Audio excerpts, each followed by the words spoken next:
Families have adjusted to the changes that 2020 brought, but 2021 is a new year. One of the top 10 resolutions made every year is to get organized. So today, in Get It Together, Laura Souders is back to help us get our homes in ship shape. Thanks for being with us, Laura. Thank you. As we were just mentioning off camera, between nesting and purging in the new year, this is the perfect segment for me to listen to. Absolutely. So, why, in your opinion, do you think that organization is a big resolution?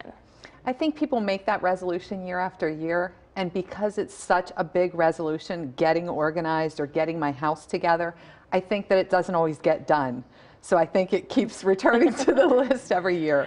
Or maybe they really accumulate stuff over the a year, little bit more and then each they time. have to do it. Snowballs, yeah. So let's make it easier on them, right? Where do we start? Well, first of all, you have to narrow down that goal of getting the house organized, because that's a huge and vague goal. So we narrow it down to one room or one space that we want to work on. And then we really want to tune into that space and decide what we want to make that space be.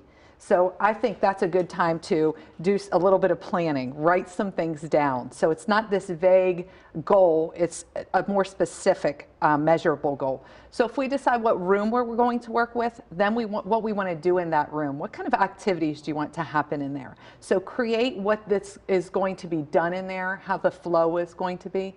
And then we really want to think about what we want to imagine it to be, how it will feel and how it will look in the space when we go there. Is it a place to be doing something calm or inspiring? What do we want to have happen there? So we want to get those kind of things down, written down, so we're really thinking about what we want our goal is going to be. I think writing it down is so important. That way you can look at it and know exactly what you are setting out to do.